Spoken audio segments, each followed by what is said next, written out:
An outlet linked to Iran's Revolutionary Guard has laid out a detailed playbook for potential war with the United States, revealing how Tehran imagines turning any confrontation into a grinding, high-cost conflict for Washington. The strategy sketches waves of missile barrages, ramped-up proxy attacks, aggressive cyber strikes, and the use of regional choke points like Hormuz to disrupt shipping, all calibrated to push up U.S. military, economic, and political costs. In the scenario described, Tasnim imagines a U.S. attack on Iran's nuclear and military facilities as the trigger, after which Tehran unleashes a multi-front response designed to drag Washington into a long, punishing confrontation rather than a quick, decisive war. Iran's war plan imagines U.S. strikes on key urban targets, met instantly by fast, heavy missile barrages. Tehran relies on buried command hubs and redundant links to keep control after the first blows. Large mixed salvos of missiles and drones aim to overload Patriot and THAAD defenses at once.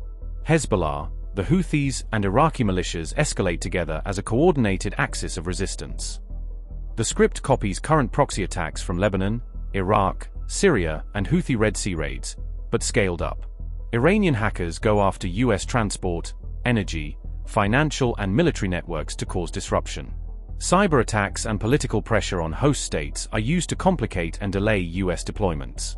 Tehran brandishes the threat of choking the Strait of Hormuz to shake global oil and gas markets. Iran's war plan is built to avoid outright victory fantasies and instead drag the U.S. into a grinding conflict whose human, financial, and political costs become unsustainable over time. Tehran is gambling that its proxies can keep fighting even under intense bombardment, and that host governments will grudgingly tolerate higher levels of violence on their territory. The core calculation is that Washington, facing spiraling risks across the region, will ultimately look for off-ramps and de-escalation rather than gamble on a full-blown regional war.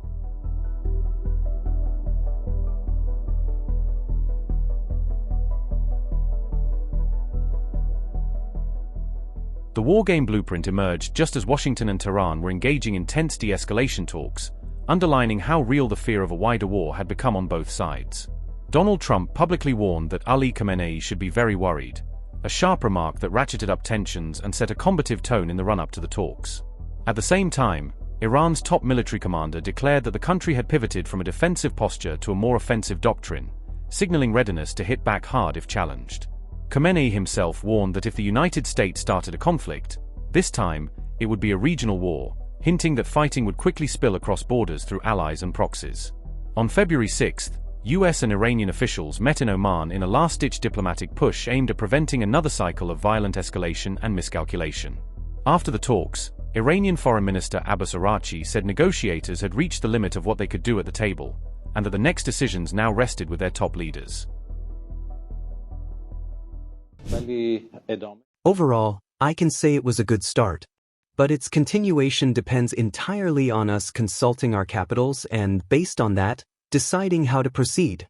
The very deep mistrust that has formed during this period, added to the previous mistrust, has become a serious challenge on the path of the negotiations.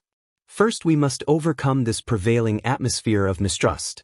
Today, some good discussions were held in this regard, the views of both sides were heard, and it was agreed that the talks will continue.